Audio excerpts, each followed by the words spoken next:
Olá, galera do oitavo ano, tudo bem com vocês? Aqui é a professora Sandra, quem vos fala, e eu estou aqui para comentar os conteúdos e propostas da semana 1 do PET 4 de vocês. Venham comigo! Nessa semana nós vamos falar de dois temas, figuras de linguagem e processo de formação de palavras denominado composição, porque nós já falamos sobre a derivação. Comecemos então com as figuras de linguagem, que são recursos, Elas são chamadas também de figuras de estilo. Eles são recursos estilísticos usados para dar maior ênfase ou reforço à comunicação e torná-la mais bonita. Então, são alguns recursos que a gente pode usar na fala e também pode usar na escrita para tornar o texto ou o que nós dizemos, mais expressivo. Então, dependendo da sua função, essas figuras de linguagem são classificadas como figuras de palavras ou semânticas, estão relacionadas ao significado das palavras, e aí nós temos alguns exemplos. Metáfora, comparação, metonímia, catacrese, sinestesia e perífrase. Então, são alguns exemplos de figuras de palavras. Depois nós temos as figuras de pensamento, que trabalham com a combinação de ideias e pensamentos. Então nós temos aí a hipérbole, o eufemismo, litote, ironia, personificação, antítese, paradoxo, gradação e apóstrofo. Nós temos também as figuras de sintaxe ou de construção, que é relacionada à estrutura gramatical da frase, como essa frase é construída. E nós temos alguns exemplos desses recursos, que são elipse, zeugma, hipérbato, polissíndeto, assíndeto, anacoluto, pleonasmo, silepse e anáfora. E nós temos também as figuras de som ou de harmonia, que estão associadas ao som das palavras. Exemplo, alteração, paranomásia, assonância e onomatopeia. Aqui, gente, nós vamos estudar apenas algumas, não são todas, tá? Então, eu só coloquei isso para vocês, especificando quais são os tipos de figuras de linguagem, só para vocês terem conhecimento. Mas o que importa mesmo é o que a gente vai estudar a seguir, que são as principais figuras de linguagem que são usadas no cotidiano e também nos textos, Então, nós temos aqui a metáfora. A metáfora vai ser uma comparação mental entre dois termos, e nessa comparação não entra o conectivo comparativo nem a qualidade comum, Então, no exemplo aqui, o meu pai é um touro. Então, aqui comparou o pai com o touro e a qualidade comum seria forte. Foi o que a pessoa intuiu a respeito disso. Essa qualidade comum poderia ser outra. Muitas vezes, o produtor da metáfora, ele tem uma ideia, e a gente interpreta de outra, Por isso que se fala que é uma comparação mental. Ele fez uma comparação mental e a gente, de repente, pode até fazer outra, associar a esses dois elementos uma outra qualidade comum. Depois nós temos a metonímia, que é quando a gente estabelece uma relação entre elementos pertencentes ao mesmo universo, de modo que a parte substitui o todo. Então, as palavras que são substituídas, as palavras são substituídas por outras que têm relação direta com elas, Então, aqui, de modo que a parte vai substituir o todo. Então, troca uma parte pelo todo e estabelecendo essa relação, tá? Então, por exemplo, eu tenho 8 bocas para alimentar. Bocas está no lugar de filhos, Então, filhos seriam as pessoas e as bocas, representando aqui essa questão dos filhos, Pegou uma parte pelo todo. Depois nós temos a ironia, que consiste no emprego de uma expressão com o objetivo de dizer o contrário. Eu falo uma coisa para dizer outra. Como você está linda? E na realidade está querendo dizer que ela não está linda, que ela está muito feia. Mas aqui, então essa ironia a gente só percebe no contexto, Depois, o eufemismo é a criação de uma expressão mais agradável para suavizar o sentido. Então você diminui a ideia, diminui o efeito daquela ideia, vamos dizer assim, né? Então o réu faltou com a verdade no tribunal. Em vez de colocar ele mentiu, que teria um sentido mais desagradável, né? Ele coloca faltou com a verdade, né? Depois nós temos a antítese, que é a oposição numa mesma frase de duas palavras ou ideias de sentido opostos, mas sem haver contradição. Essas duas palavras podem coexistir, né, ao mesmo tempo. Então, estou acordado e todos dormem. Então, uma coisa não elimina a outra. E são contrárias. Estar acordado é diferente de dormir. Depois nós temos a hipérbole, que é um recurso que contém exagero e intensificação das ideias. Lá no eufemismo, a gente diminui o efeito de sentido da palavra ou expressão. Na hipérbole, você vai aumentar, você vai intensificar o sentido daquela ideia. Então, ela chorou um mar de lágrimas. Então, olha só o exagero. Quem choraria, né, um mar de lágrimas?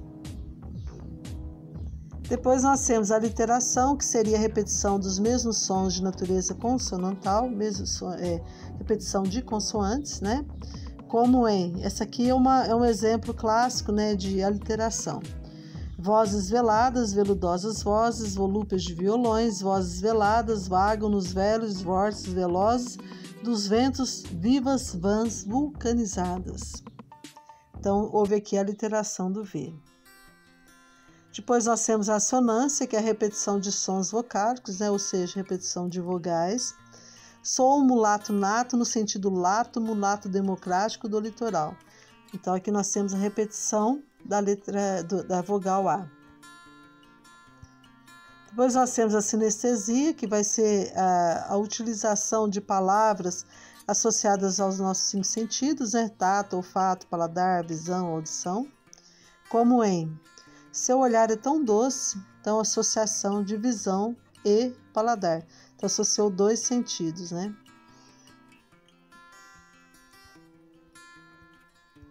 Depois nós temos a prosopopeia ou personificação, que é a atribuição de características humanas a seres inanimados ou a animais, né?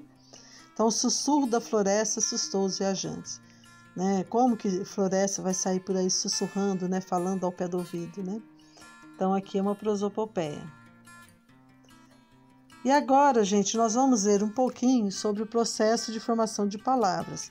Lá na atividade complementar 2, nós vimos, né, os tipos de derivação, que são ligadas, né, às palavras simples, tá?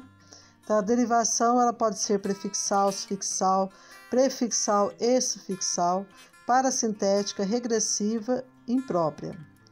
Enquanto a composição ela pode ser por justaposição e por aglutinação. Então vejamos aqui a composição, já que a derivação nós já vimos antes, né? Então, para a gente ver isso daí, nós retomamos os conceitos. Nós temos as palavras primitivas, que é aquelas das quais surgem outras, tá? Então, pedra e flor. Então, primitivas, as primeiras, elas dão origem a outras. Depois nós temos as palavras derivadas, as quais derivam de outras que já existem, né? Elas surgem a partir de outras que já existem, como em pedreiro, como em floricultura. Depois nós temos as palavras simples, que possuem apenas um radical, como azeite, cavalo. E temos as compostas, aquelas que possuem mais de um radical, como em couve-flor, né? Juntou couve e flor.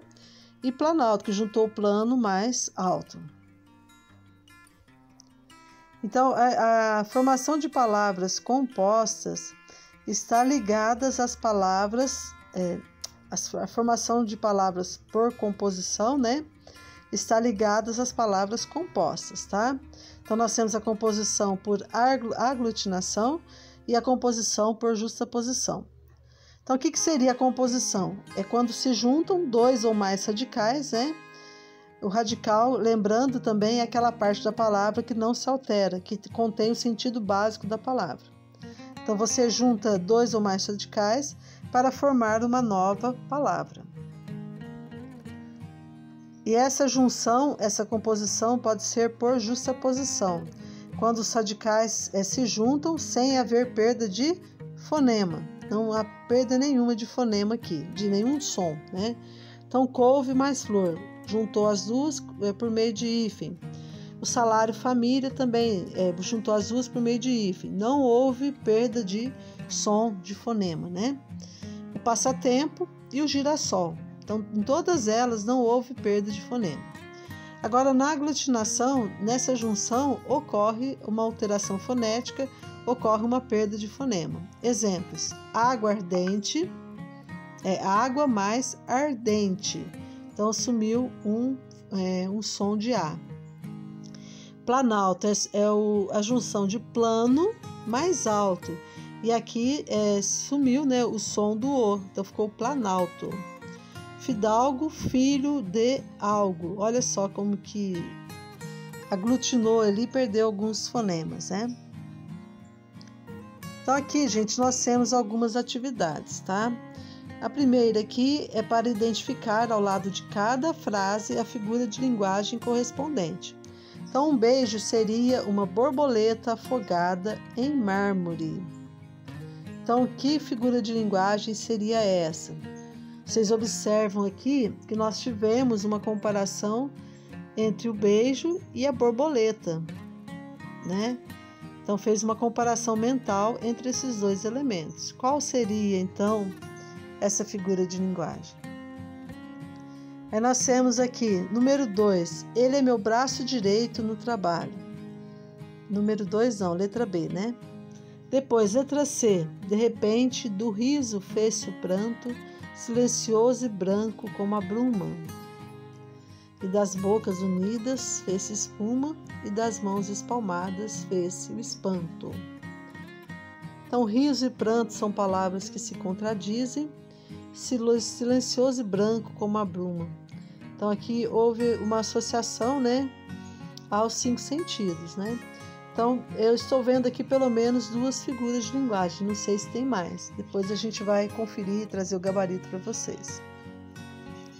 Na letra D, o cipreste inclina-se em fina reverência e as margaridas estremecem sobressaltadas. Então, vocês percebam aqui que são seres inanimados, né? O cipreste e as margaridas. E eles estão fazendo alguma coisa que somente os seres humanos fazem.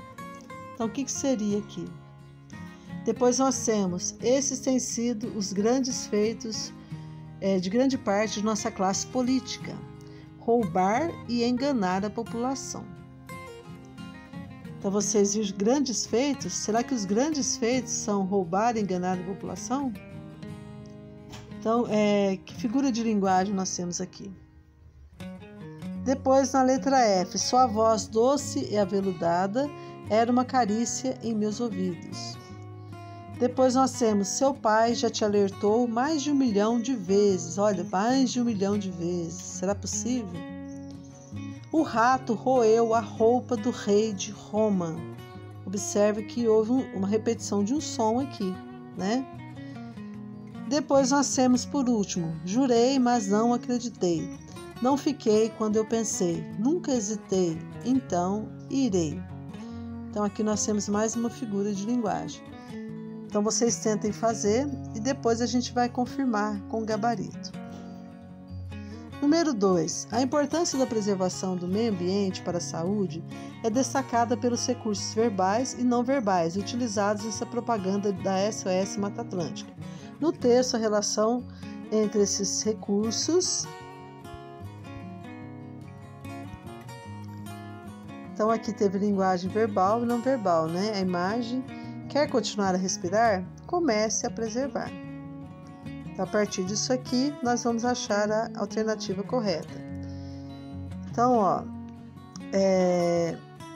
no texto, a relação entre esses recursos condiciona o entendimento das ações do SOS Mata Atlântica, estabelece contraste de informações da propaganda, é fundamental para a compreensão do significado da mensagem ou propõe a eliminação do desmatamento como suficiente para a preservação ambiental. Então aqui vocês vão encontrar a alternativa correta. Na número 3, observe a imagem a seguir. Trata-se do corte do cartaz do documentário Lixo Extraordinário, Reino Unido, Brasil, e aí vem as referências dele, né? Que acompanharam durante 2 anos o trabalho do artista plástico Vicky Muniz em um dos maiores aterros sanitários do mundo, no Jardim Gramacho, bairro periférico da cidade de Duque de Caxias, no Rio de Janeiro. Embora todos já saibam do enorme desafio ambiental que enfrentamos, esse documentário é um pontapé inicial para a nossa real tomada de consciência. E aqui nós temos o cartaz falando do documentário, tá? E aqui vem a pergunta, as 2 perguntas. Retire do texto verbal do cartaz palavras compostas por justaposição e aglutinação. Então, tentem achar pelo menos uma por justaposição e uma por aglutinação. Letra B. Analise o título do documentário, Lixo Extraordinário. Ele representa alguma figura de linguagem estudada nesta semana? Justifique sua resposta. Lixo extraordinário. Então parece que o adjetivo aqui, gente, não está combinando com o sentido da palavra lixo, né? Lixo extraordinário pode ser uma coisa dessa? Que sentido será que ele estaria querendo dar a isso? Não seria o contrário? Bem, pessoal, essas foram as propostas, os conteúdos da semana 1 do PET 4 de vocês. Eu espero que vocês tenham compreendido. Se ficou alguma dúvida, vocês podem me acessar por meio da especialista, tá? E a vocês eu vou deixando uma mensagem. Todo encontro também é uma despedida. São os 2 lados da mesma viagem. Então, bons estudos, boa semana e fiquem todos com Deus. Um abraço e até o próximo vídeo.